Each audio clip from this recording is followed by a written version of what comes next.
स्वागत है आप सभी का बहुत बहुत हमारे चैनल पर। इससे पहले की वीडियो में हमने गुरु पूर्णिमा के संबंध में चर्चा करी थी। आज हम श्रावण के पवित्र मास के विषय में चर्चा करेंगे। प्रायः सभी लोग जानते हैं कि श्रावण का महीना अन्य महीनों में बड़ा उत्तम होता है।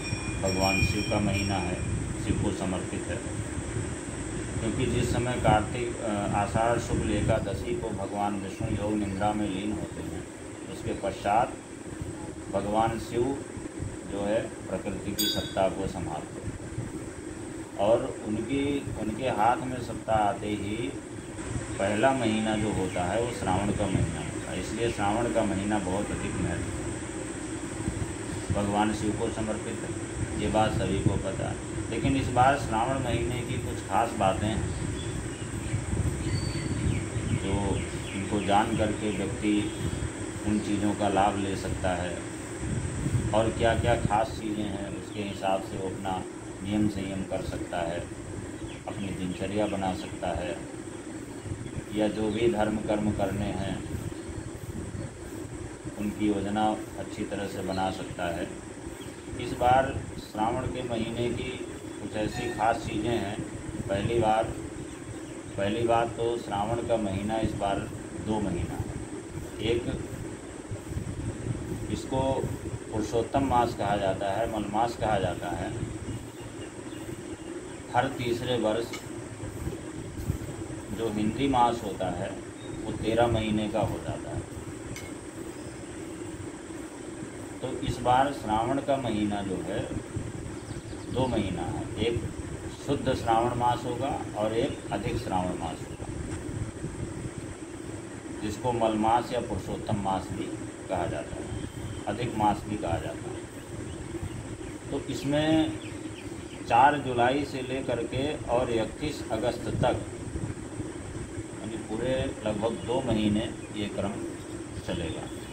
तो सबसे पहले 15 दिन शुद्ध श्रावण का महीना होगा और इसी 15 दिन में शिवरात्रि का संयोग बनेगा। शिवरात्रि का जलाभिषेक जो होगा वो इसी 15 दिन में होगा। इसके बाद में अधिक श्रावण मास चलेगा और अधिक श्रावण मास का जो समय अवधि होगी वो होगी 18 जुलाई से 16 अगस्त के मध्य। अधिक श्रावण का महीना होगा।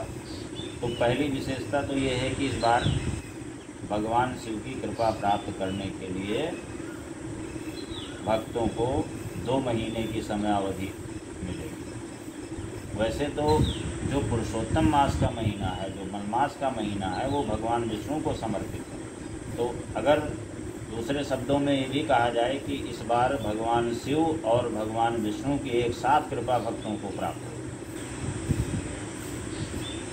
कुल मिलाकर के 59 दिनों का महीना श्रावण का होगा और ऐसा जो संयोग होगा ये प्रायः ऐसा नहीं होता है। 19 वर्षों बाद ऐसा देखने को मिलता है। 19 वर्षों के बाद में ऐसी स्थिति होगी।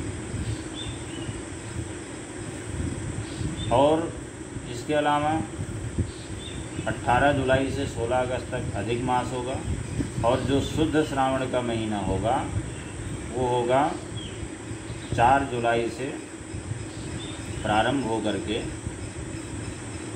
और लगभग 18 जुलाई तक 15 दिन ये शुद्ध श्रावण का महीना होगा। इसके बाद में 18 जुलाई से 16 अगस्त तक अधिक श्रावण मास होगा बीच में, और 16 अगस्त से लेकर के फिर 29 यानी 31 अगस्त तक 15 दिन पुनः शुद्ध श्रावण का महीना होगा। तो ये क्रम इसका होता है।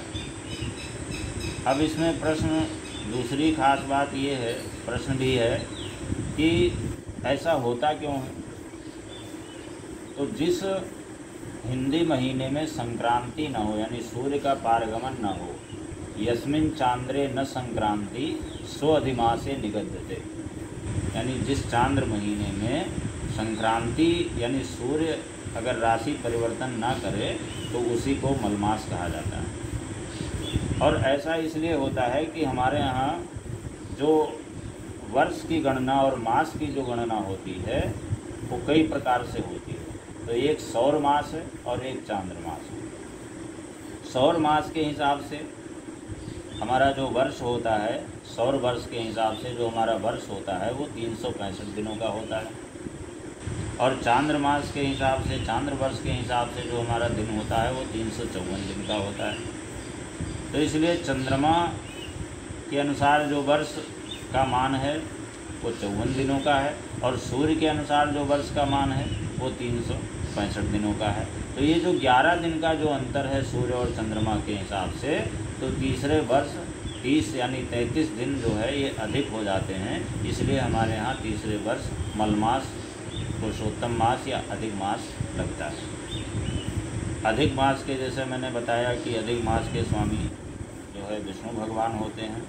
तो इस बार भक्तों को विष्णु और शिव की एक साथ कृपा मिलेगी। और जब ऐसा संयोग होता है तो आम दिनों की अपेक्षा, आम श्रावण की अपेक्षा, श्रावण महीने की अपेक्षा ऐसे में ज़्यादा पुण्य मिलता है। और इसके अलावा श्रावण के महीने में लोग सोमवार का व्रत करते हैं, विशेष रूप से करते हैं। उसका लाभ ये है कि सौभाग्यवती स्त्रियों को पति की दीर्घायु, कुंवारी कन्याओं को सुयोग्य वर, ऐसा अगर किसी के विवाह आदि में कोई समस्या है, कोई परेशानी है तो वो दिक्कत दूर हो जाती है श्रावण सोमवार का व्रत करने से। इस बार बड़ा ही उत्तम संयोग है कि प्रत्येक वर्ष ऐसा होता है कि 4 सोमवार एक महीने में, श्रावण के महीने में पड़ते हैं। इस बार ये दूना हो जाएगा, 8 सोमवार मिलेंगे व्रत करने के लिए। तो ये भी अपने आप में एक बहुत विशेष चीज़ है कि 4 की जगह 8 सोमवार मिलेगा। 8 सोमवार का जो व्रत रखेगा, वैसे तो बहुत लोग श्रावण का ही रखेंगे, पहले 15 दिन में 2 सोमवार और आखिरी 15 दिन में फिर 2 सोमवार, लेकिन ऐसा नहीं होना चाहिए। लगातार भी अगर रखा जाए तो आपको 4 की बजाय 8 सोमवार के व्रत का फल मिलेगा।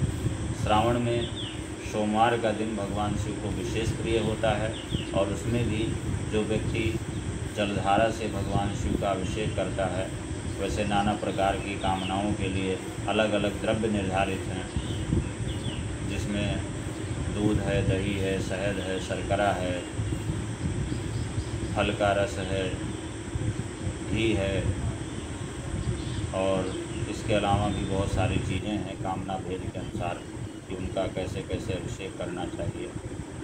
तो लेकिन अगर कोई व्यक्ति इतना नहीं भी कर सकता है तो जलधारा प्रियो हरा, यानी भगवान शिव को जलधारा बहुत प्रिय होती है। और इसके अलावा बेलपत्र का तो ऐसा प्रभाव है कि दर्शनम बिल्वपत्रेशा स्पर्शनम पापनाशनम अघोर पाप संहारम बिल्वपत्रम शिवार्पणम। अगर एक बिल्वपत्र भी श्रावण के महीने में कोई व्यक्ति भगवान शिव को अर्पित करता है तो उसके करोड़ों जन्म जन्मांतर के पाप नष्ट हो जाते हैं। तो इसलिए भगवान शिव का ऐसे में विशेष पूजन करना चाहिए। और जिन व्यक्तियों की कुंडली में काल सर्प दोष है या पितृदोष है या किसी प्रकार का चंद्र दोष है, तो उसके लिए ये महीना विशेष खास होता है। और कुंवारी कन्याओं के लिए भी ये महीना विशेष खास होता है, क्योंकि अगर उनके विवाह आदि में कोई व्यवधान है तो भगवान शिव का और माता पार्वती का पूजन करें, उनका श्रृंगार करें, षोडशोपचार उनका पूजन करें और उनका अभिषेक करें, तो इससे उनको सफलता मिलती है, उत्तम सुयोग वर की प्राप्ति हो जाती है। अगली वीडियो में हम श्रावण के महीने में कुछ और विशेष चर्चा करेंगे कि कुछ खास योग बन रहे हैं उनके बारे में। और जैसे आजकल प्रायः विवाह आदि में व्यवधान उत्पन्न होता है या कुंडली में मंगलिक दोष होता है, वैधव्य दोष होता है, उसके लिए क्या करना चाहिए श्रावण में विशेष रूप से, ये अगली वीडियो में होगा।